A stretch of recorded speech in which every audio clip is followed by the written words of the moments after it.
Welcome to Fearless with Jason Whitlock. I am Jason Whitlock, your host. Happy Wednesday, happy hump day. Awesome show planned for you today. We're going to pick up where we left off yesterday. Larry Elder is going to join us here in about, give me 15 seconds to tell you that TJ Moe will be in studio with us to help us with a conversation about Caitlin Clark. Steve Kim's going to join us from Los Angeles to help us talk about Caitlin Clark and to talk about Shannon Sharpe signing a deal with Colin Cowherd and The Volume. We'll also do some Tennessee Harmony with Anthony and Virgil, where we'll talk about Oliver Anthony and Christianity Today, saying that Oliver Anthony's song attacks welfare, and so it's not biblically sound. We'll talk about that in Tennessee Harmony. But we want to start where we left off yesterday. Larry Elder, presidential candidate running for the Republican nomination. He's in Milwaukee today for the Republican debate, which he is suing or trying to push the Republican Party to allow him on the debate stage. But Larry, before we talk about the debate, I actually want to talk about, I don't know what, the slaughter. Let's call it the slaughter, which you executed on the Breakfast Club last week. Oh my God. That was impressive. What did you think when that was over, when that hour and 6 minutes was over? Did you know that you had slaughtered everybody in the room? Well, Jason, you remember Randall Tex Cobb, that fighter who fought Larry Holmes for 15 rounds? Randall Tex Cobb had no offense, but he could take a punch like nobody's business. You could kick him with a mule, he would not fall. Hit him with a baseball bat, he would not fall. And Larry Holmes wailed on him for 15 rounds. Randall Tex Cobb lost every single round, but he did not go down. And when the fight was over, Cobb was asked if he wanted a rematch. And he said no. Larry's hands couldn't take the punishment. Well, I felt that my hands couldn't take the punishment anymore, Jason.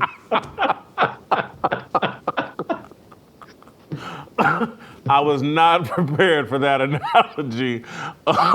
Wow, but that's kind of. They had nothing, Jason. They never seen anything like me. You know, I talked about the fact that the real problem facing the black community was the epidemic of fatherlessness, and they didn't want to hear it. They believe that the issue is poverty, systemic racism, and I said, look. A young black man aged 10 to 43, you heard me, is 13 times more likely to be murdered than a young white man, same demo. Almost always the murderer, by the way, is another young black male. Blacks are responsible for 60% of the homicides, the shootings, the robberies in America. The number one cause of preventable death for a 19-year-old black youth and under is homicide, almost always at the hands of another young black youth, whereas the number 5 cause of a 19-year-old white person or younger to die preventable is accidents like car accidents or drownings. I said, if it isn't fatherlessness, and I'm assuming you're not prepared to say black people are just genetically inclined to commit more crime, what is your analysis? And they had nothing, Jason. They had nothing. Well, they had nothing off the top, and then Charlemagne played the card of, what about white people? What do white people do wrong? And that was like the first time he raised the white flag immediately, like, oh my God, this guy's bringing information and facts. Let me distract from the conversation and throw racism into the ring instead of dealing with the actual problem. Well, that's right. You know, Jason, I have a really good friend. One of my closest friends lives in Chicago. His name is Artie. He happens to be Jewish. I've known him for about 40 years. When we first met, we talked a lot about politics. He said, Larry, why are you so hard on black people? I said, Artie, if 70% of Jewish kids enter the world without a father in the home married to the mother, if there was a 50% dropout rate among Jewish kids in high school, if 25% of Jewish boys had a criminal record, either in jail, on parole, or on probation, and the Jewish leaders were blaming it on the Holocaust, how the bleep would you feel? And he said, I withdraw the question. So I gotta ask specifically about the young lady, Tesla or whatever. You were so disciplined amazingly disciplined, and you directed all your comments to basically to Charlemagne. But I thought it was all bad, but I thought she really made a fool of herself, cutting you off, and just didn't seem to be able to comprehend basic common sense points you were making. Yeah, she was limited, and I try to be polite. Her name, I never heard of her before. Her name is Teslin Figaro, apparently. She wasn't listening. She's what I call a victocrat. Everything wrong in the black community is somebody else's fault. Doesn't want to address the issues of fatherlessness. Doesn't want to address the issues of crime. Doesn't want to address the issues of an anti-education ethos that we've got in our culture. I just saw a study, Jason, of black teenagers, high school teenagers, and white teenagers in an area outside of Cleveland called Shaker Heights. I used to live in Cleveland, even though I'm from LA, and Shaker Heights is a pretty affluent suburb. And the black kids had a much lower GPA than the white kids, even coming from the same household income as in the black community. And they offered two reasons for the study. One of them was what was called lazy parenting. Not my term, it was a term that was used in the study. And the second was this: there was an anti-education ethos in the black community, so that if you were studious, academically oriented, you were perceived as acting white, close quote. That's a real problem, and you can't blame that on the white man. No, you can't. And listen, there was so much good in this, and I made the argument yesterday that as sorry as I felt for them, and as embarrassed that I was that, like, wow, these guys are really ill-equipped for this discussion, but a tiny bit of me was hopeful because at least they didn't go out of their way to defend the Democrat Party. They were willing to acknowledge that, hey, the Democrats are bad. And I see that as a sign of progress. They're not ready to go the next step, but at least they're willing to acknowledge, like, Joe Biden ain't really doing us no good, and the Democrat Party's not doing us any good. I see that as a tiny, I left that interview feeling sorry for them, but a tiny bit hopeful. Right. Well, and it is hopeful that they at least had me on. Now, I should tell you, I've been trying to get on that show for years. I'm on a plane one time sitting next to a guy named Bill Bellamy, the actor and comedian, and he's very good friends with Charlemagne the God. And we're having a conversation. And by the way, Bill Bellamy majored in economics. I believe it was at Northwestern. It's a really sharp guy. And he said, why don't you go on a show like Charlemagne the God? And I said, Bill, I've been trying to get on that show for years. He goes, well, I'm a really good friend of Charlemagne. I know I can get him to have you on the show. I said, I'll believe it when I see it. Here's my phone number. Here's my email address. I will never hear from you again. And I never heard from him. I wrote him a couple of times. He wrote me back a couple of times, but no soap. So I'm on another show in New York a few days ago called the Andrew Wilkow Show.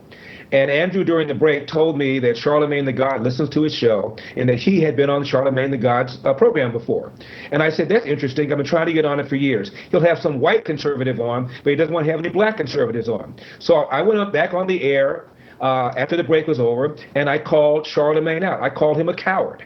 I said, you're willing to have these white male conservatives on who are going to tiptoe around and not say the truth, but you don't want to have me on. I know people right now are hearing this show who also like Charlemagne the God show. You tell Charlemagne, Larry Elder called him a coward. 2 days later, Jason, I was booked.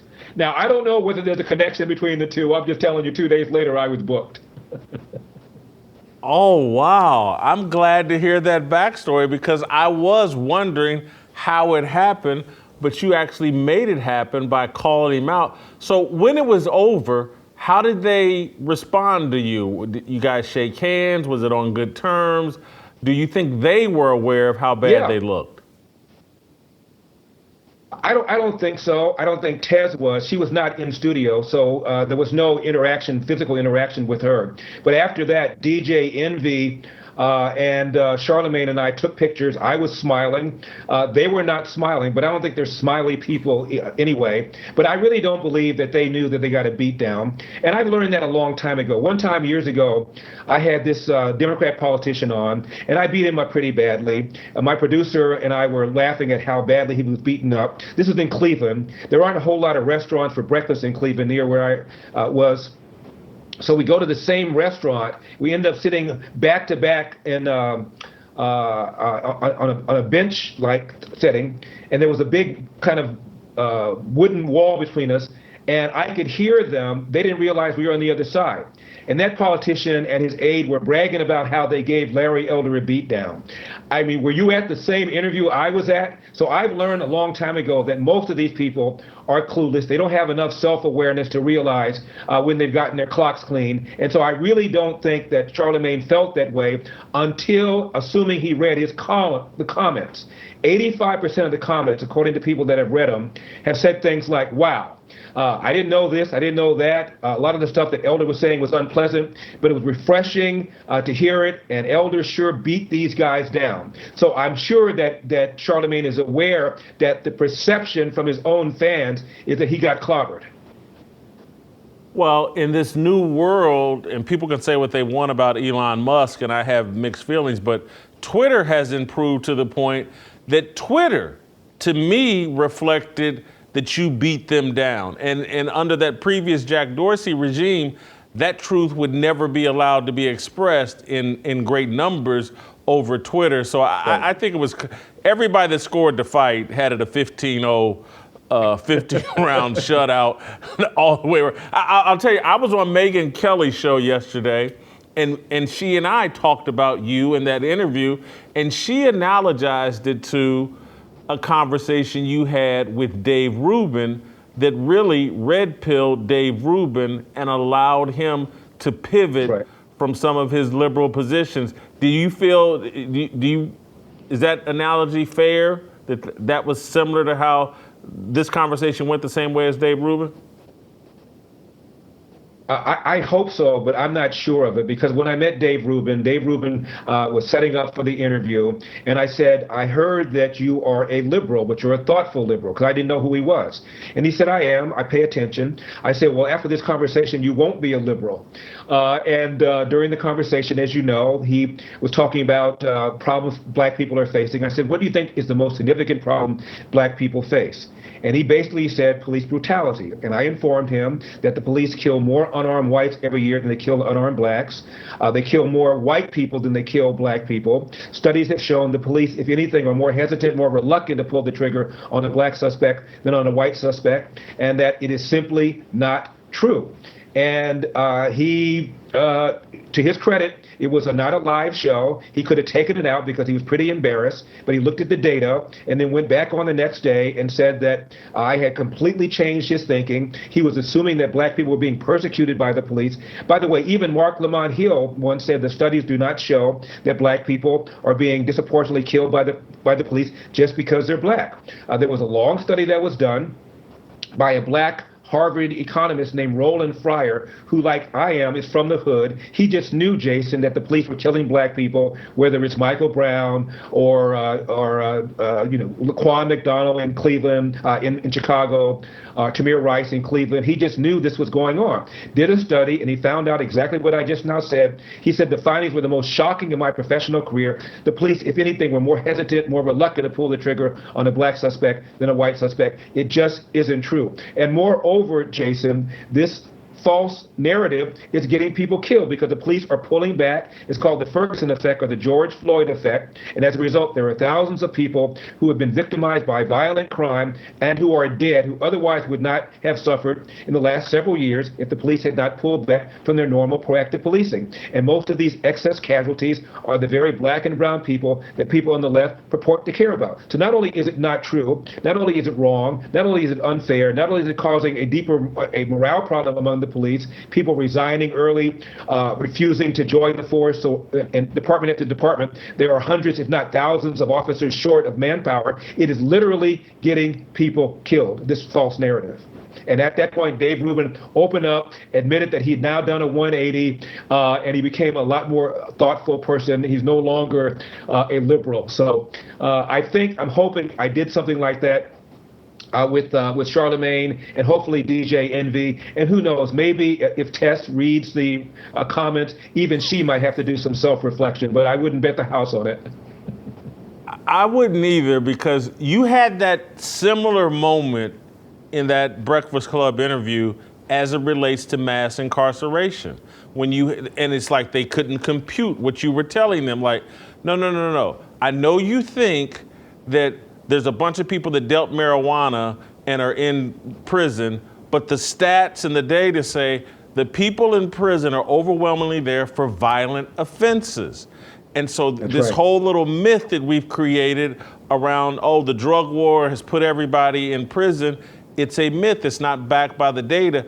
But it's like they couldn't understand it. Or Tez, or maybe it's because she was interrupting so much, she couldn't understand it. But I hope that they would go and do the study themselves and go look at what you were explaining to them. And maybe then they'll figure it out and it can be their own realization, and it won't be because Larry Elder told them so. They could do the homework themselves. Larry, I want to pivot to tonight's debate and the fact that, and I said this yesterday on Megyn Kelly's show, and I said it yesterday on my own show. The GOP's making a big mistake by not having you on that stage. And I say that I don't really care about their rules. I'm just talking about being smart and strategic. That message that you're carrying and pushing about fatherlessness, that applies to all of America. You broke it down on the Breakfast Club, that since the 1960s, white families 3 times more likely, white kids born, just like it's 3 times more likely for blacks. That issue needs to be front and center, and the conversation that you're promoting and the conversation you just had on the Breakfast Club, to me, speaks to an opportunity that the GOP is passing up to make real inroads, real significant inroads into the black community. And that's why you need to be on that stage tonight and on every stage that they have until they choose a presidential candidate. Well, I appreciate that. And nobody is talking about it. Absolutely nobody. The left is not talking about it because they created it. Our side is not talking about it because if you're white, your fear is you'll be accused of engaging in racism. If you're black, the fear is you'll be called, as I was by the Los Angeles Times, the black face of white supremacy. And the stats are clear. As I pointed out on the Breakfast Club, even Barack Obama once quoted them, until Jesse Jackson, by the way, told Obama he was, quote, talking down to black people. If you're raised without a father, you're 5 times more likely to be poor and commit crime, 9 times more likely to drop out of school, and 20 times more likely to end up in jail. With the welfare state, the war on poverty launched, hopefully within the best of intentions by Lyndon Johnson in the mid-'60s, we've incentivized women to marry the government and incentivized men to abandon their financial and moral responsibility. And now we have these problems. And their argument was that these problems are here because of systemic racism and poverty. I pointed out in 1940, 87% of blacks lived under the poverty line. You didn't have this kind of black-on-black crime, and obviously 1940 was far more racist than right now. It was before Brown versus Board of Education, before the Civil Rights Act of 1964, before the Loving versus Virginia case that allowed blacks and whites to marry. It was real Jim Crow at that time. And you did not find this kind of pathology when we were poorer and when clearly the country was far more racist. You can't pin it on racism. You can't pin it on poverty. And 20 years later, 1960, that poverty line had fallen from 87% to 40%, a 40-point drop in 20 years, the greatest 20-year period of economic growth in the history of black America. Why? Because it was rare for a black kid to be raised without a father in the home, a strong belief in Judeo-Christian values, a strong belief in entrepreneurship, and a strong belief in patriotism, even if America wasn't applying these values fairly to black people. Fast forward, we got Black Lives Matter on their website. They attacked the nuclear family. They were founded by self-described trained Marxists. Marx was an atheist who wanted to dethrone God. They obviously don't believe in entrepreneurship because they don't believe in private property ownership. And they, of course, do not share patriotic values. So everything that allowed black people to keep moving forward in the face of hideous racism is now under attack by organizations like Black Lives Matter that Barack Obama embraced. Larry, I want to go back and try to hammer this point. I'm going to ask a question in a different way. Does the GOP, does the Republican Party, do they want to sincerely make inroads with the black community? I ask that because I just wrote a piece today off the debate, and I think the Republican establishment is completely uncomfortable with Donald Trump still to this day, because of the MAGA crowd, and the MAGA crowd is actually working class. And I don't think all the establishment Republicans are comfortable with the working class. And that's why I think that contributes to their discomfort with perhaps making inroads into the black community.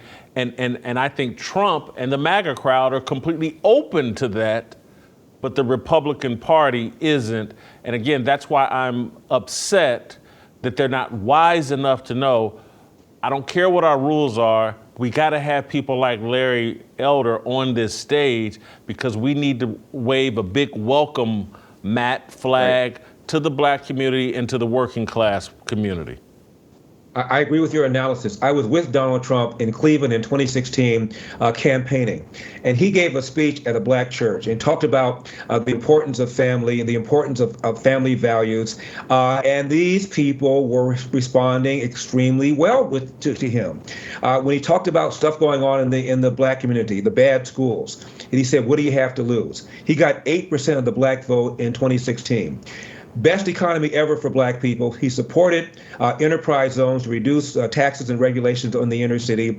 He secured the borders. The group most threatened by illegal alien labor are people who are black and brown living in the inner city with high school or less. About 1 million more black people, Jason, will be working if it weren't for the presence of illegal alien labor. And illegal alien labor puts downward pressure to the tune of almost $2,000 per year on the salaries of people living in the inner city. He supported school choice. The polls show that black and brown people living in the inner city want school choice. He did the First Step Act that allowed mostly 5,000 mostly black men in prison for very long drug offenses, but they weren't violent drug offenses, have their sentences reconsidered and reduced an average of 70 months. He pardoned Jack Johnson, the first black heavyweight champion, who was convicted of violating the Mann Act, basically accused of taking white women across state lines for sex, was thrown in jail, and there's a 15-year effort by people like Ken Burns and Sly Stallone to pardon Jack Johnson. W didn't do it, Barack Obama didn't do it, but Trump did it. He commuted the sentence of a woman named Alice Johnson, who had a very long drug dealing offense, nonviolent, commuted her sentence. So if Donald Trump is a racist, he needs to go back to racism school.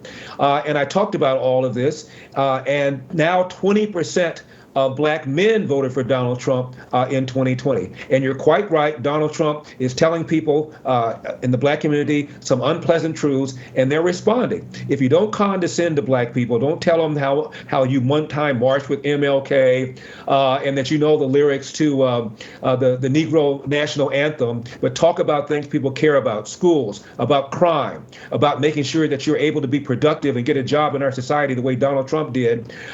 Surprise, surprise, you're going to get black votes. But you're right, I don't believe the elite even know how to talk to black people the way this blue-collar multi-billionaire can do. What do you think of my assertion that the Republican Party, just like the Democrat Party, has to be torn down and remade? And again, that's why I'm not a Republican, I'm not a conservative, I'm a MAGA guy. And I say that without any hesitancy or any shame. I'm MAGA because even the people that don't understand that Donald Trump is speaking for them, I do understand that he's speaking for the working class. And so I think the Republican Party's got to fall just like the Democrat Party's got to fall. And I look at how they're treating you, and you're not on the debate stage tonight, and it just confirms in my mind they got to fall too.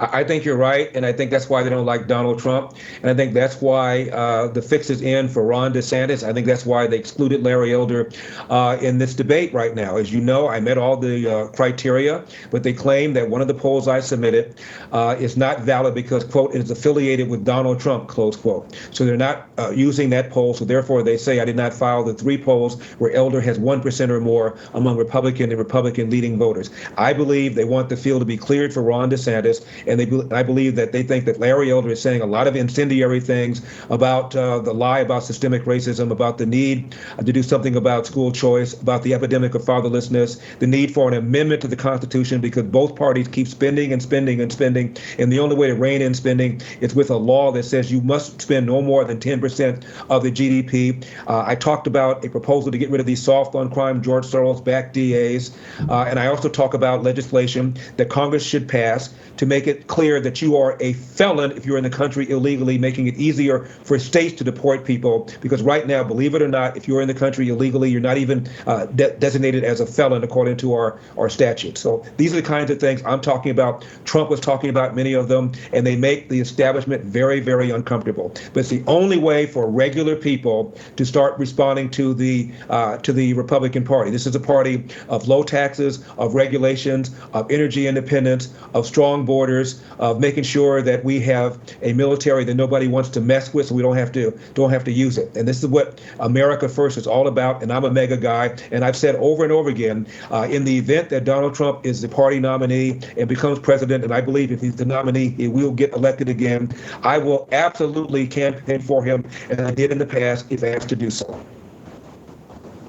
Last question, Larry, and I'll let you go. My other assertion is that the way to move forward as a country is with non-traditional political candidates taking office. That's why I like you. That's why I like Trump. That's why I like Vivek. That's why I like Robert Kennedy Jr.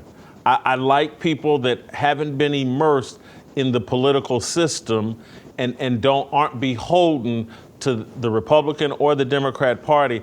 I think that's the way of the future, the non-traditional candidates. I think Trump broke that seal. I think that looking at Joe Biden, a 60-year career politician, looking at the hell that he has wrought, should confirm in everybody's mind. Screw these politicians. Let's get some smart, common sense Americans, Carrie Lake, Larry Elder, Vivek Ramaswamy, Donald Trump. Let's get these people in power. We have Robert Kennedy, we have a better shot with them than career politicians. I could not agree with you more. I've been on the same podium with the Republicans in Iowa, in New Hampshire, at the Lincoln Day dinner. 13 of us spoke, including Donald Trump. 3 of them got standing ovations. Donald Trump, Vivek, and Elder. I've been on the same stage with Vivek a couple of times. Each time he got a standing ovation, I got one, nobody else did, because we're talking about things that people truly care about. Larry, thank you so much. Continue the fight. We'll continue our support. Tell people where they can go to donate to your campaign. Please buy my book called As Goes California, My Mission to Rescue the Golden State and Save the Nation. It's about what happens when you have a one-party state like California, where Democrats have controlled the Senate and the Assembly, and for the first time in 170 years, Jason, people are leaving that state. This is a coming attraction near you if you don't do something about these left-wing policies that are job-killing and freedom-sapping. You can go to my website, larryelder.com, because I just now incurred an unexpected legal expense to fight the RNC, and so I'm going to need help, and I'm going to get in that next debate stage, which is in September at the Ronald Reagan Library, and the criteria are even more onerous. So I'm going to need your help. Go to larryelder.com and throw something in the tip jar and get me up there. Thank you, Larry. Good luck tonight, or good luck moving forward. All right, I want to tell you guys about Samaritan Ministries. Tired of someone else telling you where to go when you have a medical issue? Are you ready to take control of your health care? Samaritan Ministries could be the solution you're looking for. They connect hundreds of thousands of Christians across the nation who come together through prayer, encouragement, and financial support when a medical need arises. It's not insurance, and you're not limited by restrictive networks. Say you have a medical need. You don't have to check and see what hospital is in your network or be concerned about the doctor being in network too. No, you go to the hospital, you choose, and don't give a second thought as to what's in network and what's not, because with Samaritan Ministries, you're in control of your health care. Afterwards, fellow members pray for you and send money directly to you to help you pay your medical bills. And when they have a medical need, you'll do the same for them. That's what biblical health care looks like. Check it out today at SamaritanMinistries.org/fearless. That's SamaritanMinistries.org/fearless. All right, stay tuned. The Korean Cosell, TJ Moe, on the other side of this. Hey, keep the emails rolling in. Tell us what you thought about Larry Elder's interview. Sorry about those of you watching on YouTube. His internet connection wasn't the best, but I thought the audio was good. We apologize for that. But give me some feedback. FearlessBlazeShow@gmail.com. TJ Moe, Steve Kim, next. It's my obligation, no hate, discrimination, raising up your hands for freedom. 모두 다 빨리 박수 쳐 기다리지 말고 서둘러 Reason that I'm back is to feed you raps but I see that you are 배불러 So fly All right, welcome back. Time for your favorite time of the show, my least favorite time of the show. Time for some Korean Cosell, but he's like some tequila or maybe some good vodka that I'm cutting today with some orange juice. TJ Moe in studio with me to help me handle the Steve Kim segment. So let's get on, like Stringer Bell said right before he was killed in season 3. Get on with it then. Steve Kim, welcome back to the show. Caitlin Clark, Steve, has put up a picture of herself on Instagram with her boyfriend, who I think his name's Connor McCaffrey. His dad is actually the head coach of the Iowa men's basketball team, so he's part of the Iowa basketball family. He's a former Iowa basketball player. This caused quite a ruckus and stir over social media. Caitlin Clark plays for the right team, plays for the heterosexual team, and I'm not surprised. I think some people are acting like they're surprised. I'm not. I'm telling you, I could tell by the way the media treated her during the NCAA tournament and how much they were in the bag for LSU and Angel Reese and how people reacted to Angel Reese taunting her and becoming the star. I was like, oh, Caitlin Clark, she went to a Catholic high school, I believe. Oh, she's got some religious faith. These people don't like her. And lo and behold, she doesn't play on the Megan Rapinoe team. They really don't like her. I don't know why. I'm thrilled about this. I hope that Caitlin Clark and this Connor McCaffrey, I hope they get married and live happily ever after. And she is now officially my favorite college athlete. Am I wrong for thinking this way, Steve? So wait a minute. So now Caitlin Clark, the only thing she doesn't have in common with a lot of her colleagues is not just the color of her skin now. That's what you're saying. Wow. That is some old-fashioned American Midwestern values. You know what? Niall Kinnick would approve. Hayden Fry would approve. And you know what? I think A.C. Earl would approve, as would Roy Marble. They would all approve. Hawkeye Nation, you are a serious person, Caitlin Clark. You're the type of person that we can rally around. Now, look, unlike old Jason Simplock, I will not watch a single game. I don't really care. But thumbs up to you, Miss Clark. Good job for standing up for American values. Oh my God, he just called me Simplock. That name's going to catch on because it's halfway appropriate, because I will be simping for Caitlin Clark. I don't care who doesn't like it. TJ, do you share my feelings here, or am I just simping? Oh, I don't think you're simping. I actually liked watching her play. That was one of the deals. He's gonna watch her play. She's the most exciting player in basketball right now, maybe other than Steph Curry. But go ahead. I agree with that. She's one of the few women who just wants to play like the boys and not actually be a boy. And so I'm on board with that. You can almost. I mean, it's just. Look, I was around a lot of the female basketball players. It's very easy to see which ones are gay and which ones aren't. I would have been stunned if she was gay. Oh, really? You can tell by the way she walks. I mean, it's just a different. I promise you can tell. Huh. Well, listen. My tell was like, oh, the media is not caping up for her. Here she is, some darling star. And look, Angel Reese may be heterosexual as well, but she's all into the hip hop thing and the hip hop thing. You know, I don't know. I can't speculate. These are college girls. I don't want to be speculating about what they got going on. But I could tell if Caitlin Clark was on the Megan Rapinoe team, Angel Reese would have gotten annihilated for taunting her. That's what I believe, and that's when I was like, oh, something's up here. This girl's got religious values, and they might be real religious values.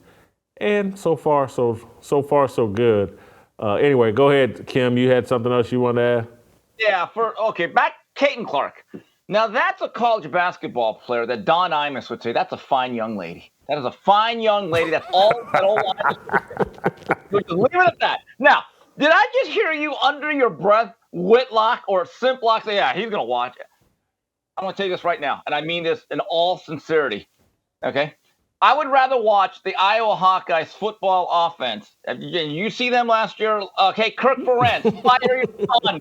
There's nepotism laws for. I would rather watch their offense than any women's college basketball. And shout out to Cooper DeJean, a white cornerback on Iowa. Okay, think about a white cornerback in the Big Ten. Yeah, gonna lose every game. It's like no, he actually had 3 picks. It's like all the right moves here. Steve, and I'm saying this in all seriousness. Oh, no. I will bet you. No, I'm going to bet you $1,000 that you watch Caitlin Clark next season. And you'll be incentivized to win the $1,000 to not watch, but you will watch Caitlin Clark. She's going. Yes, you will. I will watch the occasional clip that you're going to retweet. There'll be the incessant coverage. And I'll be like, what is this shit? I mean, honest, I have not cared about a women's basketball player since like Lisa Leslie because she was from L.A. or Cheryl Miller because she was from also Riverside. And there was one other one that I liked, Penny Toller, very slick ball handling guard from Long Beach State. Those are the only ones. Or maybe Cheryl Swoops, there it is. But come on, you know who I am. I am a man of stern principles. I stand on mine. Give me a break. Good grief. What? No. What is the? Steve, if Iowa plays LSU at any point, postseason, regular season, at some point, if they play against each other, Angel Reese versus Caitlin Clark, that will be Brady Manning for women's basketball. That will be a big deal. You think you're not going to watch? I'll tell you what I'll be doing on that night if that game's on CBS. I will punch up my DVR and I'll watch the U Part 1 for the 894th time. That's what I'm going to do. And then if I have time, I might watch the second part of the U, even though that was depressing at the end with the Orange Bowl being torn down. Sad day. But yeah, look, I am who I am. I watch what I watch and I don't watch what I don't watch. I'm a man of principle, unlike you, Simplock. God, this is so bad. Well, listen, I'm just going to be honest with you. I've liked women's basketball. I'm sitting here researching in my mind. The first women's basketball player that I remember was this great player that in Indiana high school basketball in the 1980s, early 1980s. I just looked her up. She graduated from Indianapolis, Washington High School. Her name was Cheryl Cook. Man, could she play. Went to her high school games. In 1981, you know how young I was? I was 13 years old. And Cheryl Cook had captured my imagination. Everybody, she went on to play at the University of Cincinnati. She's in the University of Cincinnati Hall of Fame. And then my high school, we had a player, Linda Godby, 6'6", awesome turnaround jumper, went on to play at Auburn. Our women's basketball team, because of Linda Godby, I think played in the state championship game, and it was a big deal at our high school. Our football team was nationally ranked and all that, but our women's basketball team had a huge following because of Linda Godby. I've liked women's athletes and basketball players and get fascinated by them from time to time, and Caitlin Clark has my attention. I agree with that. And look, to prove that we here at Fearless are not sexist, as everybody calls us all the time, I didn't watch Caitlin Clark because everybody was talking about her, because most of the season I had heard about her. So did I, yes. Never stopped to watch a game. And when I finally did, I thought, oh, this is fun. Yes. I don't like, the reason I dislike women's sports is because they're boring. If somebody happens to be interesting, like Caitlin Clark, then I'll stop and watch. I watched every second of the last 2 games because I don't know how you watch the early season women's stuff. I didn't even watch the early season men's stuff. She's interesting. She's good. She's hitting runners. She's hitting 25-footers. It's fun. She's the female Pete Maravich. And Steve, I'm gonna start questioning. I'm calling you Cosell, but I'm starting to wonder: are you a real sports fan? This is just about being a sports fan. Excuse me. I'm as real as a heart attack. All right, this is what I'm going to do. I'm going to compromise with you. If LSU and Iowa play again, the Thriller for Vanilla. Okay, this is what I'm going to do. I'll watch women's basketball again. Since that has women's basketball, Sana Lathan, she couldn't play. I'll give Omar Epps credit. He was actually not bad. He actually had some skills. I'll watch Love and Basketball. I'll check your Twitter account, and I'll take your word for it. Okay? Compromise set. This is what I do. I am like the Henry Kissinger of Fearless. This is what I do. Jeez. Well, I love that name you just came up with, and we need to make sure that we remember that. The Thriller, I want to change it to the Thriller against Vanilla. Yeah. The Thriller against Vanilla. That Angel Reese versus. Oh my God! I got to tweet. I got to claim that before anybody gets a hold of it. I'm tweeting that out right now. The Thriller against Vanilla. That is awesome. We're gonna cut this whole segment out. You're gonna take credit, yeah. And put it up, and get Ren to put up a thumbnail. The Thriller against Vanilla. Love it. Angel Reese versus Caitlin Clark. We're taking credit for that. Hey, there's something else I want to talk to you about, Steve. Shannon Sharp is taking his talents to Colin Cowherd. To the volume. Colin Cowherd is paid a boatload of money by Fox Sports, and he just acquired Shannon Sharp and Club Shay Shay. Shannon's, again, it's a good YouTube show. Club Shay Shay is good. This is a big acquisition by Cowherd and the volume, but it doesn't make sense. And if I'm Fox Sports, I'm like, what? I'm paying Cowherd all this money, and he's starting a company that's competing with me, and now just paid for one of our employees. He's the landing spot for one of our ex-employees that left Skip Bayless and kind of smeared Skip Bayless on the way out the door. This all seems odd. If you're Fox Sports, are you upset with Shannon Sharp? Well, with Colin Cowherd. I just wonder, though. Cowherd. Jason, if you look at the big picture here, there have been some rumblings of your former colleague, Colin Cowherd, going back to Bristol at ESPN. Yeah. And going back to Monolith. I'm just wondering, is this a foreshadowing that, hey, I'm not a Fox guy, I'm a Cowherd guy, and I'm going back to ESPN, and if I could add a subsidiary to my portfolio, it all makes sense. See, it's not a conflict of interest for Colin Cowherd if he's no longer at Fox. That's the way I look at this move.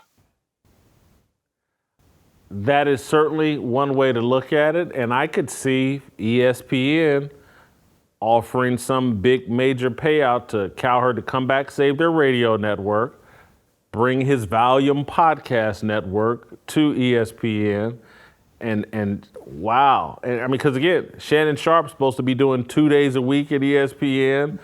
It makes a lot of sense that perhaps Cowherd is paving the road back to ESPN and a mega payday. That this adds into the whole deal about there's these rumors that Apple, which has far more money than Disney, Apple's going to acquire ESPN. And so Cowherd could be gearing up for the ultimate payday here from ESPN, perhaps owned by Apple. Yeah. I just can't believe, I go back to your days at the Kansas City Star when you said, like, why would the Kansas City Star also let me be at ESPN and pay for me to do this? How is it possible that Fox Sports said, build your own thing while we fund it? We'll fund the whole thing through you because it's going to be your money. So however many millions of dollars we'll give to you, you get to keep it all, and please just be nice to us. Here's what I would say the difference. I like the analogy because I did used to point that out, that newspapers and their arrogance about their employees. Yeah, you go out and freelance and work for whoever you want. And it was crazy that the Kansas City Star allowed me to collect a full-time check from a radio station, a full-time check from ESPN and Fox Sports at different times, and AOL Sports, while also writing at the Kansas City Star and collecting a full-time check. And it just spoke to an arrogance the newspaper industry had, and then eventually it spoke to the lack of leverage the newspaper industry had. It got to a point where they had no choice. It's like, you gonna really replace Whitlock? We let him do whatever he wants. And I think that's where Fox Sports believes it's at with Colin Cowherd. No leverage? They have no leverage over him. Skip Bayless hasn't really been working, and no matter how much money they've poured into Skip, that thing really hasn't worked. I think they average around 170,000 viewers, and that's not a huge number after 6 or 7 years. Mm-hmm. And so I'm just not sure if they have any leverage. It's funny, I'll say something self-serving, but they let their leverage walk out the door. They had a very talented guy hosting a midday show that was growing, and it's like, I just read a story basically from John Oran in Sports Business Daily or Journal where they were talking about, well, they've walked away from the embrace debate style and now they want to do these panel discussion shows, and it's like, oh, now they want to do what Whitlock was doing and what Whitlock was telling them they should do. Steve, I'll give you, if you got any additional thoughts, chime in here. Yeah, if you're talking about speak for yourself, I can honestly tell you this. I watched every episode that you were on. And then when you mysteriously left, I was like, all right, he'll be back, just taking a vacation. Then after about 2 weeks, I was like, okay, what's going on here? Me and you weren't that close, but I DM you saying, what's going on? You said, I got some updates. And then when you made your announcement, I remember trying to give Acho and Wiley a chance. And after about a week, I said, you know what? No, you were the nucleus. You were kind of the Jordan to the 98 Bulls. I said, I just can't do it. And then they changed the name and the whole format. Now it became Speak. And I'll be quite frank with you. All right. That's not a play on words, but now it's just weak. That's just weak. All right. But, it's all good. Now we're here together. It was meant to be. It was destiny. It was fearless. It was meant to be. It was meant to be. Look. Basketball was my life. Good grief. I got to be honest. I wish I had known that you were this natural broadcaster then. You would have been part of Speak. Speak for yourself. Not we. Oh, and then you'd probably be when I left, you'd be the host of Week. But yeah, I just don't think they have any leverage with Cowherd, and so they're just gonna have to eat this. Help me understand though. So there's two real networks that'll pay this money. It's ESPN and Fox. Nobody else is gonna pay. What do you think Colin's making? $5, $6, $7, $8 million, something like that? Oh, I think he's making more than that. All right. Is he gonna walk away from $10 million to go start a podcast network that he hopes works? Because if ESPN and Fox both said no, that's the leverage. People collude all the time. ESPN's not gonna say no. ESPN would probably pay Cowherd $20-25 million a year, if not more. Their radio network is horrendous, and he would fix that overnight. Yes. They don't have any radio talent. He's got more leverage than Stephen A. Smith and Pat McAfee and any of them, because he would fix their radio network. His radio show on TV, he has the leverage to make them put it on TV, and so they would. But his radio show is a powerhouse, and again, when we sit here and talk about the money that he's making, it's not just what FS1 is paying him, it's what Premiere iHeart is paying him for the radio show. They use Fox Sports branding, but he's getting a check from them, he's getting a check from FS1, he's getting a check from the Volume and his investors there. And so he's got a lot of leverage, and so he's trying to position himself maybe $30 million a year, from ESPN. He's trying to position himself for a deal like that. If not, and he might watch this and giggle and laugh. 30 million. That's not what I want. 50. Who, but that's what he's doing, and they've allowed it, and I can't even. Part of it is a short-sightedness. Part of it is an ego. Part of it is the political nature right now. But it's, again, when I read that John Oran story, and they were basically, and the guy that said it is a friend of mine that I actually like and respect, an executive there. But it just proves the point about executives. They don't really want to embrace an idea until they can say it's their own. And so as long as I was there, it wasn't their idea. Now that I'm not there, now it's their idea. Look, we're doing it with Nick Wright and Chris Broussard. And it's comical. Steve, final thought, or I'm gonna let you go. I've had enough. Unless you got anything else? Well, no, I gotta read in my. I gotta budget some time here to go through my women's college basketball Athlons preview magazine. And I just ordered my. Then also my Lindy's. So I got a busy day of reading to do. I got to brush up on the LSU backcourt for next year. Whoever's playing with that girl. So anyway, yeah, got a lot of reading to do here, guys, on the women's college basketball season upcoming. Yeah. All right, Steve. We'll see you tomorrow. I think I want to talk some Reggie Bush with you tomorrow, so study up on that. Okay. We'll see Steve Kim tomorrow. All right, before we get to Tennessee Harmony, I want to tell you guys about Collective. As a business of one, you're killing yourself for everything you earn. So when you're paying a CPA, and boy, do I know it. I get an email virtually every other day from my CPA. And every email seems to be a bill. And I'm so frustrated. And that's why this Collective thing, go back, it sounds so inviting to me.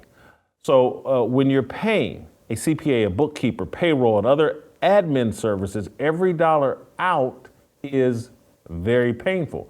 Not only does your admin work cost you an arm and a leg, it also takes you away from your own billable hours. Double whammy. There has to be a better way, and there is. Collective.com. Collective was built specifically for businesses of one that are making over $60,000 in profit a year. Collective handles all of the stuff that used to cost you a pile of money for a fraction of the cost. Man, does that sound good to me? And listen up, because I'll tell you how to save on your membership and lock in their lowest price of the year. Here's how it works. Collective is an all-in-one financial solution for businesses of one. It handles all of your business formation and compliance paperwork, taxes, bookkeeping, accounting, and even payroll. And if you're set up as an LLC or just a sole proprietorship, Collective can elect your S-Corp tax status, which could save you thousands on your taxes. In fact, Collective members save an average of $10,000 per year on taxes with this structure. A Collective membership pays for itself within just a few months, and it's 100% tax deductible. The price goes up on September 1st, so lock in your lower rate for a full year today. To sweeten the deal, get an extra $100 off when you go to collective.com/fearless, which I will be doing today, which I'll be doing very shortly. But you have to do it before September 1st. A team of experts to handle your business formation, accounting, bookkeeping, payroll, and business taxes at a small fraction of the cost, plus save potentially thousands of dollars each year in taxes. That's collective.com/fearless, collective.com/fearless. Join me today. Collective.com/fearless. All right, don't go anywhere. Make sure you're hitting that like button, hitting the subscribe. If you're watching or listening on Apple, give us that 5-star review. Do that all now. When we come back, TJ Moe, Virgil Walker, Anthony Walker will all join me, and we'll talk a little bit about Oliver Anthony and whether Christianity today is right that Oliver Anthony, he don't like welfare. He don't like Jesus. Next.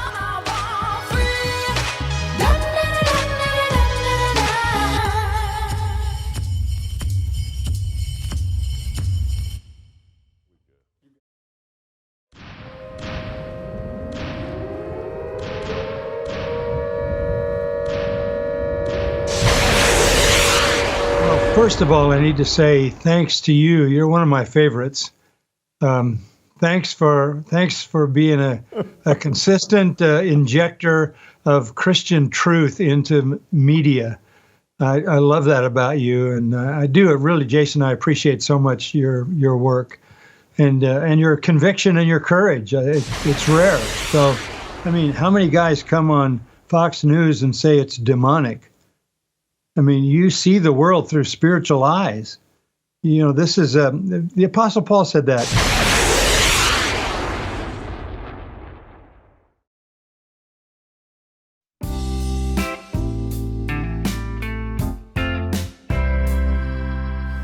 All right, welcome back. Time for some Tennessee Harmony. Anthony Walker in studio with us today, as well as TJ Moe. Virgil Walker joining us from Atlanta via Skype. Pastor Anthony, if you could bless our conversation, we'll get rolling.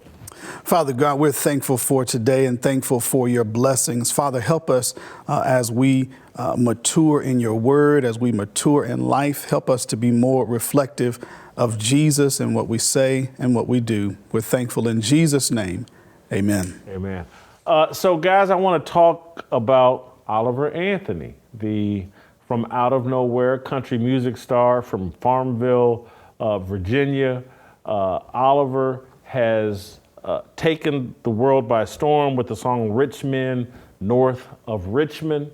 It's a protest song. Oliver has been very upfront about dealing with his personal demons by falling to his knees and committing his life to Christ. He's opened up some concerts that he's done since becoming famous in the last 2 to 3 weeks by reading from the Bible. He's trying to talk about his struggles, his flaws, his problems with alcohol and drugs and depression and just turning his life over to Christ. He's being very careful with how he goes about entering into this new life of fame. He's written a piece about himself and turning down $8 million and just saying he's not ready. He's been a very inspiring person. I think, is this first clip we have, this is from an Oliver Anthony interview, I think. Let's play that clip. I mean, we are the melting pot of the world, and that's what makes us strong is our diversity, and we need to learn to harness that and appreciate it and not use it as a political tool to keep everyone separate from each other, you know? Got you. So that was the clip of him that he's been criticized by some for saying diversity is our strength. I'm someone that believes our values should be our strength. And hopefully we would have shared biblical values. That would be our strength. And I don't care what it looks like, what it feels like. It's like if we could come together over some shared values about hard work, about integrity, about being honest with each other, and just dealing with people in a righteous manner, that would be the strength. Diversity is something that they've come up with and created. And so he's been criticized for that, but the most telling criticism has been, or the most interesting for our discussion, is that a young woman writing for Christianity Today, Hannah Anderson, I believe is her name, is upset about the line in Oliver's song where, Lord, we got folks in the street, ain't got nothing to eat, and the obese, milk and welfare. Well, God, if you're 5'3" and you're 300 pounds, is he talking about me? Taxes ought not pay for your bags of fudge rounds. She finds those lyrics not neighborly. And God says that we should love our neighbors. And if you have a 5'3", 300-pound neighbor, you shouldn't sing this song. And so she's a Christian. This is written in Christianity Today. So I wanted to turn it over here to our experts and have a conversation. What do we think? And Anthony, you get us rolling. What do we think about the criticism of Oliver Anthony? And also just, he's very early in his walk. What do we think about how he's handling things so far? First off, he's an artist. And artists are not always literal. They're abstract. They see things conceptually different than most people do. So when I'm listening to a song or a poem or anything that's coming from an artist, I have to put on that lens to be able to interpret it. And that line that he's being criticized about, it's not speaking specifically about the people involved. He's more so criticizing the system, that there's a system, a welfare system that somehow skips the people that it's aiming to help. And then there are abuses of that system. That's really what he's hitting. But the criticism that it's not neighborly because it is criticism, and it's not loving your neighbor. Love is not void of criticism. Love is not void of rebuke or correction. As a matter of fact, love involves those things. If I love my neighbor, one of the things I need to do is, if he's wrong or if there's something that needs to be straightened out, a loving act would be to criticize. A loving act would be to correct or rebuke. Hey, we got to get this together. So, she's speaking to a lyric in a song, and the song itself is speaking to much grander issues. I would have wanted her to look back at that to say, okay, wait a minute, let me see what this whole thing is, than to take this one line out of context. But furthermore, he's starting this walk. And I think the song and the series of songs, because he's writing several or releasing other ones, he's crying out. He's crying out about some things that he sees in the country and the world. And he's even speaking about what his relationship with God is doing and changing in his life. So, because he's early on, I get it. There's some grace that needs to be extended. But I think it's time to zoom out and not necessarily nitpick everything that he's doing. So what do you say to the people that he is starting a concert, reading the Bible, and knows, hey, I'm about to sing a song with profanity in it? Yeah. There are people that are upset about that. Profanity is something I have struggled with, and I'm, by the grace of God, I'm correcting that and have made great improvement. But what do you think about that part of a criticism of it? He may come from a genuine space, wanting to read scripture, because again, this is him starting out. My warning to that is, at times we turn God into a bumper sticker. I just kind of want to mention this. You go to sporting events and we see John 3:16 all over the place. We're going to enjoy what we want to enjoy. We're going to drink. We're going to do whatever. But let me put up the poster, John 3:16. Like, that doesn't cover up what our lives should be modeled after in Christ. It doesn't cover up the fact that, hey, I really need to be living by John 3:16 versus just quoting it. So him, again, I'm not judging his heart. He's probably coming from a good space of saying, hey, I want to get in this mood. I want to get in this spirit. But the real walk would be, hey, I need to be transforming by this word, not just reading it for others to consume. There is I'm sure he's probably wanting to, hey, I got lots of people listening, lots of people watching. Let me give you this little sprinkle. But the best evidence of a relationship with God is a transformed life. More is going to be gained, not just from the things that he says, but from the life that he lives. Virgil, hop in here. Your thoughts. Man, I thought Anthony did a fantastic job of just covering the issues related to this young man, Oliver Anthony. Virgil, let me stop you for a second. Virgil, I want to stop you for a second, because you love to do this. You always start out by telling Anthony what a great job he did, and I wouldn't have a problem with it if I received that same sort of praise when I turned over to you. If I was included in that, I wouldn't have a problem with it. But since I'm not included in it, I'm gonna tell you to cut it out and just get to your point. Go ahead, Virgil. Okay. With crystal clarity, again, the fantastic toss that you just gave to me was just indicative of kind of the remarks that I'll lay out here moving forward.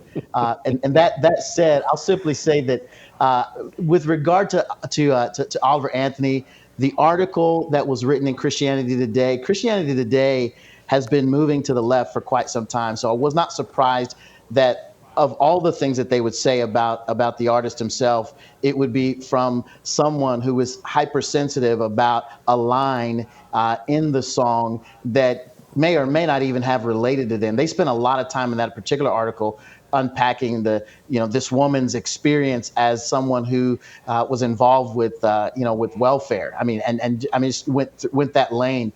I've been blown away by the responses to this particular man from the left and from the right. And the reason I've been blown away by when I initially heard this, I thought little of who he was or even the song or the message. I thought what he's sharing is pretty basic, kind of run-of-the-mill stuff that I hear every day, that we talk about on this show even every day. So to see the right get kind of in their up in arms about who he was and what he was saying and what whether or not the cursing was an issue or not, or whatever issue that they rolled with, I thought that was on the one end a lot to think through.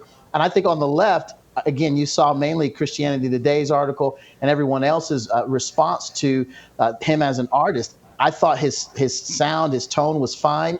I go back to something that Anthony said, and I'm sure if Anthony said it, and your brilliance, Jason, you probably thought this already, so it kind of goes without saying. But I kind of go back to something along those lines. This guy's a brand new Christian. We've got to afford him some grace. Personally, I'm not a fan of the profanity. I've never been a fan of the profanity. I think when you begin with reading a Bible verse, and you're going to stand on Christian faith and beliefs, I'm going to check you when you use profanity. Now, I don't think we throw the guy away or he no longer becomes relevant or you can't listen to what he's saying. I just think if you're going to be on a platform on a large stage and you're going to represent Christ, it's important that your words match what you claim you believe and that we talk and operate in a specific manner. And so that would be my only real critique or criticism of what he did. But otherwise, I think the song is fine.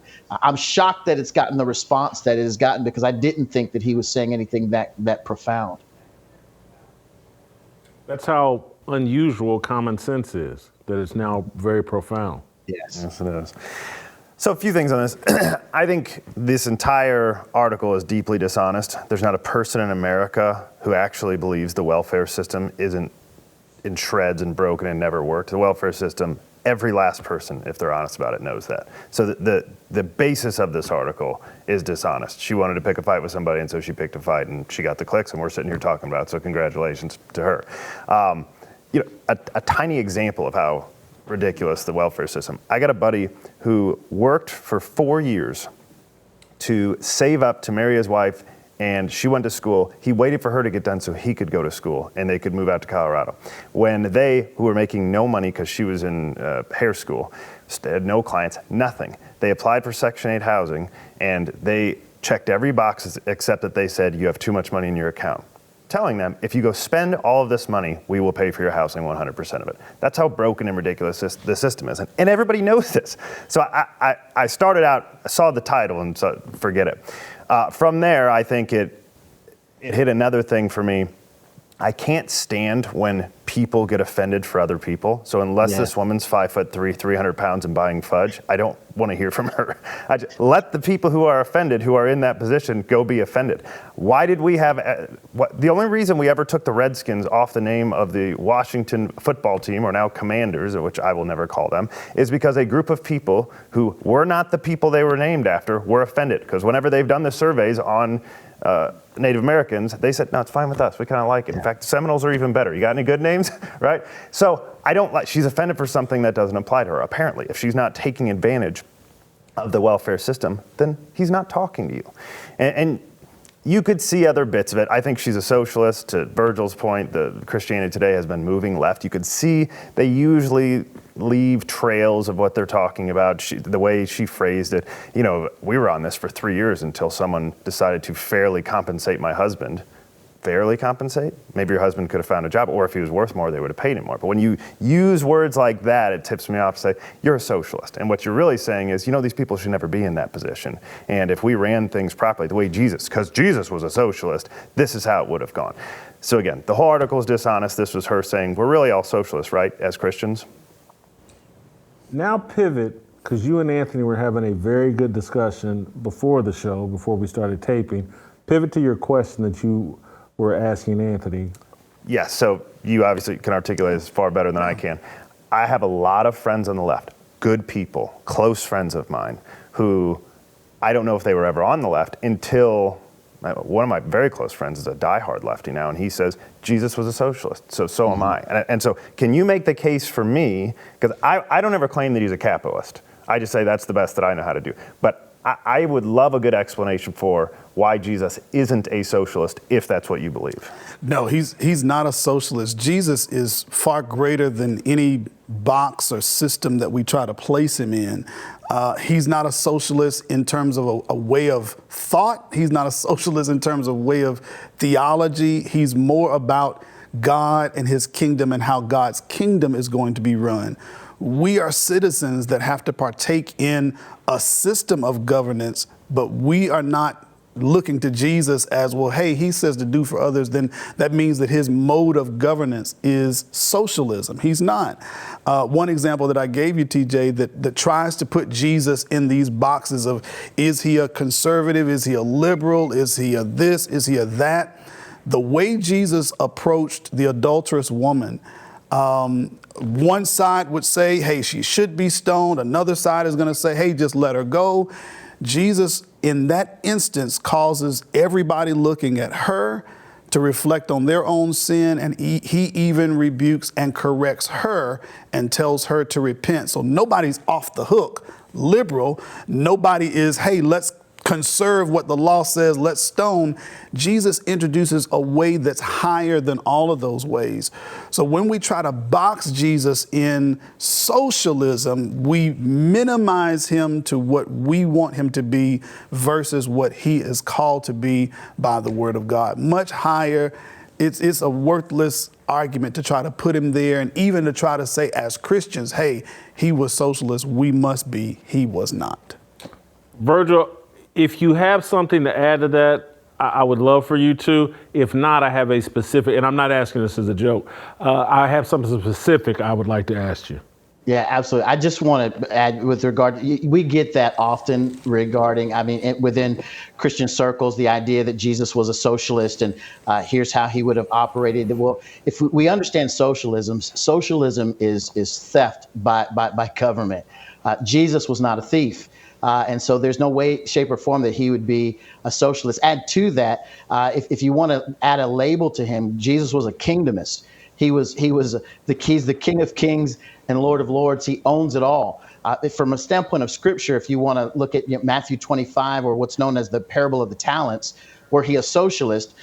You had one person who had 5 talents, one who had 3, one who had 1. The person with 1 talent hid it because he knew that his master was challenging and wanted to see him grow more or gain more. What did the master do in the parable? He came and took it away from the person with 1 talent. Who does he give it to? Not the person with 3, but the person with 5 talents. So, scripturally, biblically, and every other way you can think about the idea of Jesus being a socialist. It just boggles my mind that people would ever come to that conclusion, honestly, reading the pages of Scripture. That said, I do want to answer whatever question you had for me.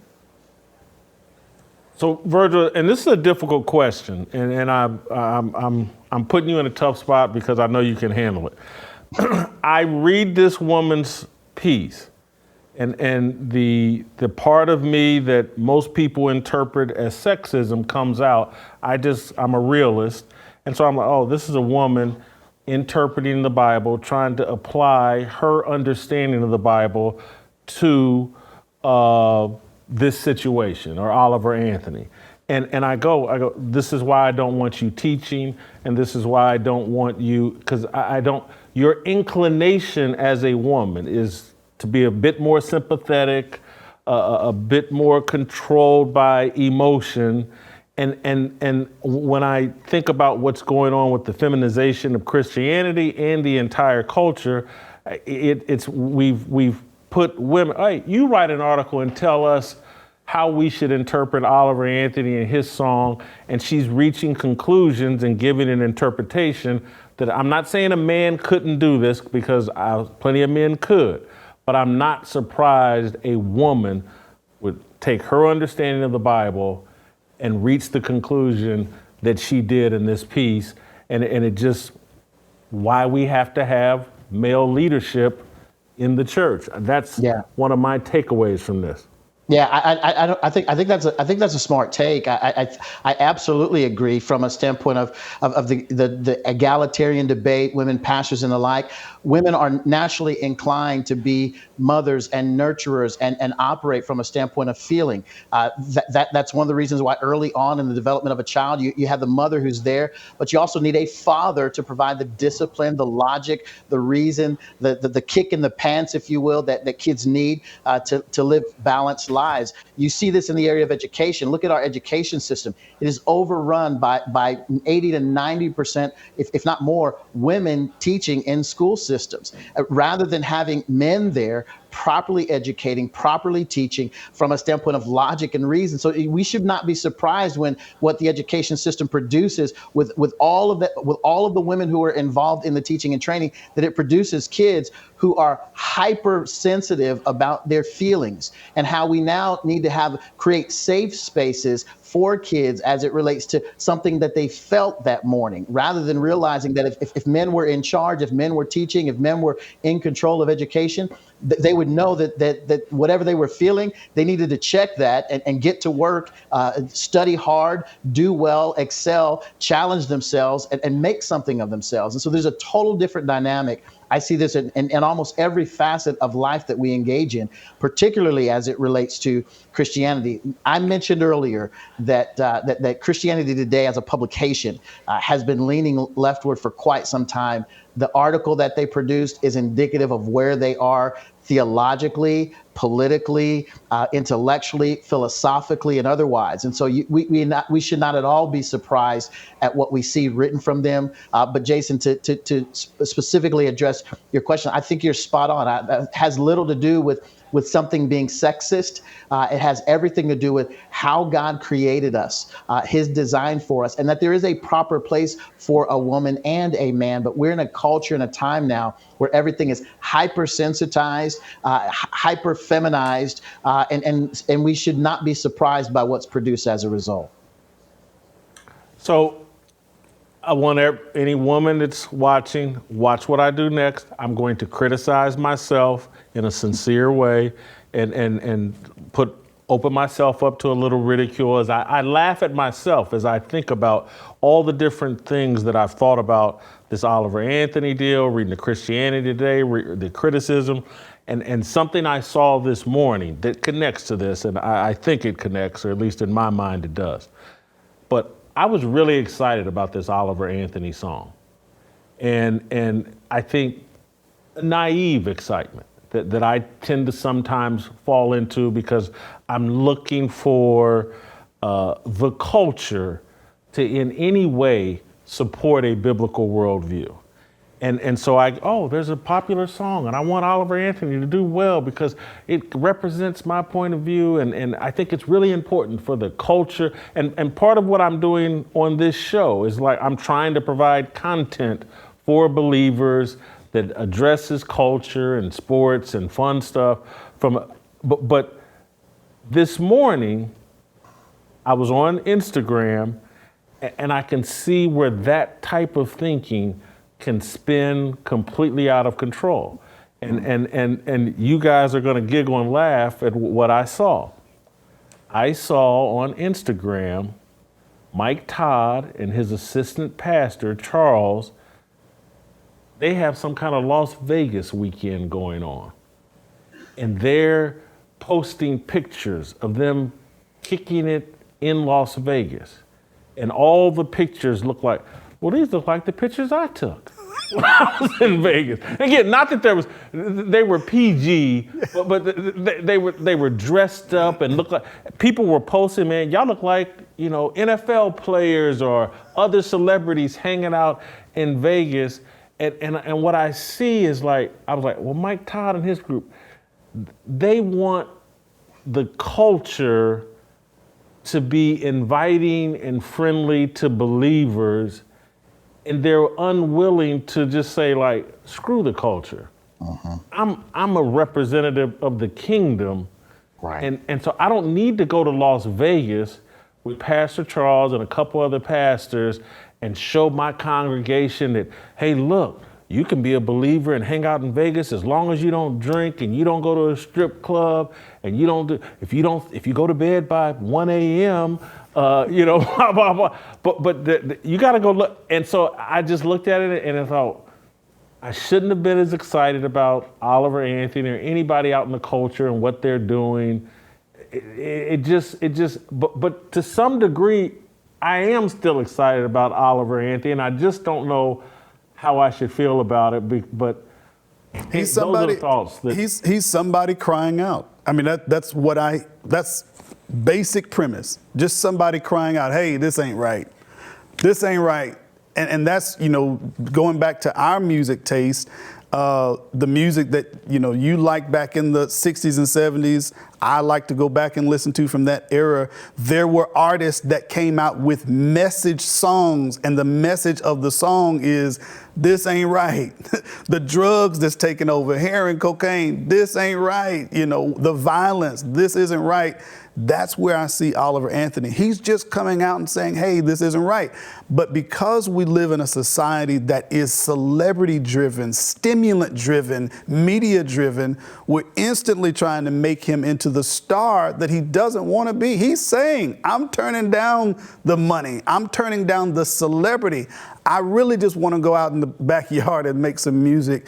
And if this appeals to you guys, great. If it doesn't, fine. But I'm not trying to be that. And so we're trying to make him culture that even he's not trying to be. And so that's where, as an observer, as a listener, I get it. Man, I appreciate you crying out. I hear the points you're making, and let's learn from it and move on.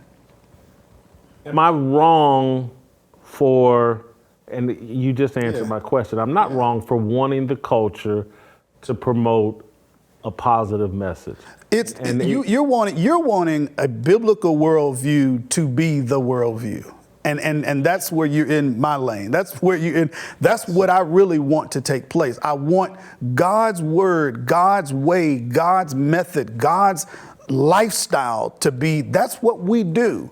And that's countercultural. That's against that. So anybody like Oliver, anybody that comes up and says anything against the culture, well, for you, that's attractive because it's like, man, that's what I believe. I'm on that side. Yeah, let's get rid of that kind of culture and let's move towards a culture towards godliness.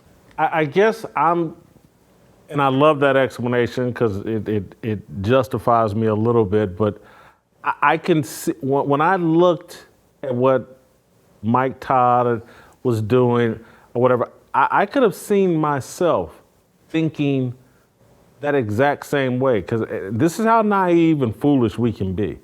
I've said this before, but I used to be in the strip club thinking I was the most Christian person in the strip club. You probably were. That ain't a high bar to get over. I still look like a fool. And so that's when I looked at Mike Todd and them, I was like, oh man, they think they're the most Christian people in Las Vegas. And it just blew my mind, and it makes me I just don't want to be associated with none of it, and See, it does seem like a mistake to me to reject the at least keeping tabs on the culture. I just think Mike Todd is doing it wrong. He's decided he needs to fit in with the culture instead of the culture fitting in with him. And that's to me what you're saying. I still think the culture is important. I just think we should stand alone and be appealing enough that the culture comes to us. And there are people with crazy talent who could. The person that comes to mind, and she's not a great example, but her talent is.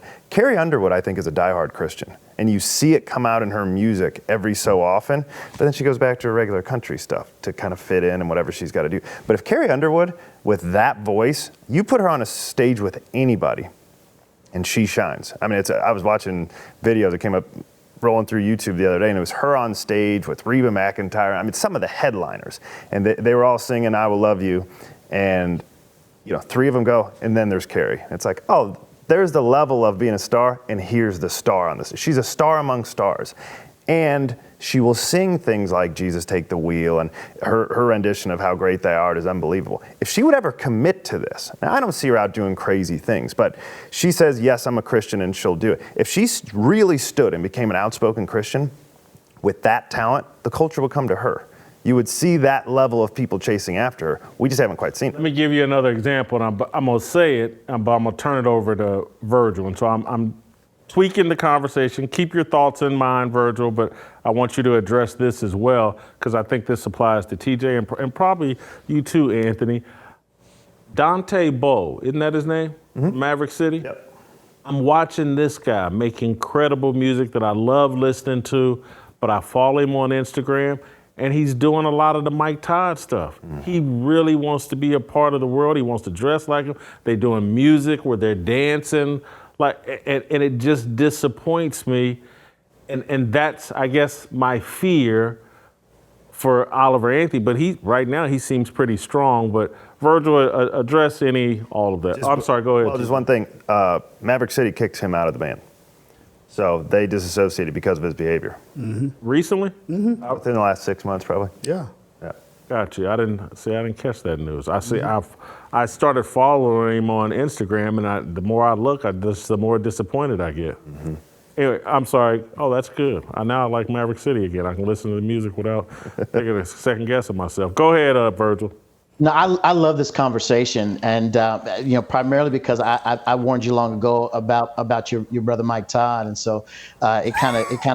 I mean, my God, nothing but praise for Anthony. You got to rub it, do end zone celebrations on me. How many times should we call Delano up so Delano can dance too? My God, Virgil. So I warned you early on about Mike Todd, and my day came, and so I'm just happy it's here. I am going to do a victory lap on this one just for a minute, and then I'm gonna get back to the content. But this is like your third victory lap, Virgil. They're all 3 months apart. Are you out of breath yet? I mean, my God.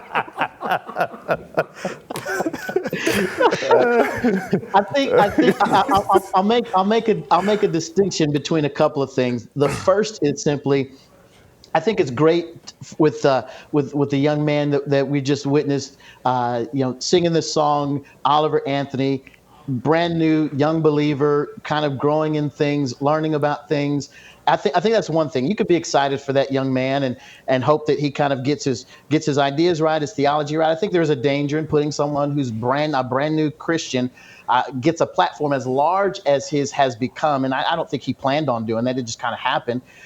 There's a challenge with that, because with that kind of exposure becomes scrutiny. He'll have to be able to stand and then make the pivots that he needs to as he learns more about his faith and as he walks more deeply in that. I also think there's another side of this where we get so excited when a celebrity or someone like that comes to Christ. I think there's a natural excitement that we should have, a gratefulness that we should have. For example, when Kanye made the statement, he's a Christian now, he's got his album out. I thought all of that was great, but I think we need to pump the brakes before we get excited and wait and see.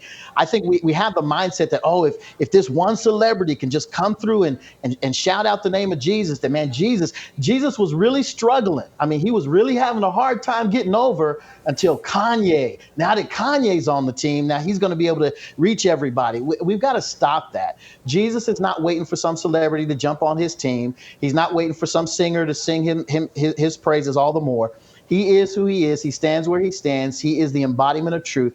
It is not culture that should be looking out, or Jesus who should be looking out to see who's moving his direction. We should be worried about moving our lives, shifting our lives so that they conform to his image and his likeness. That's where we've got to think about things.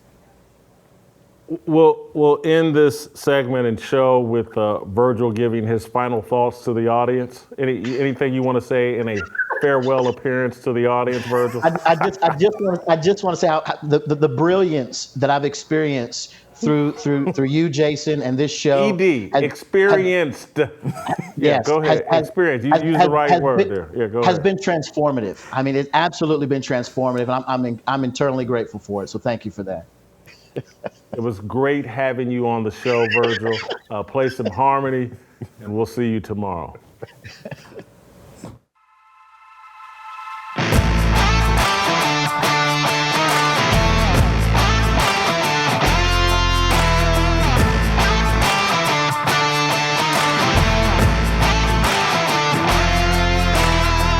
How did we end up so divided? Stop fighting and stand tall.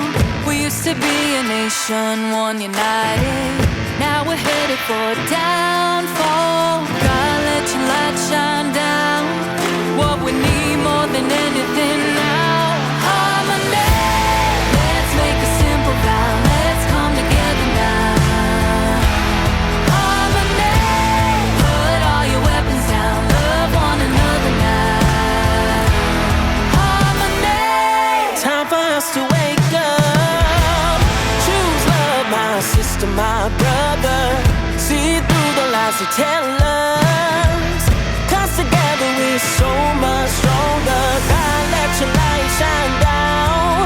What we need more than anything now. Harmony.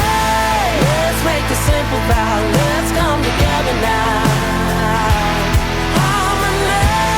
Put all your weapons down. Love one another now.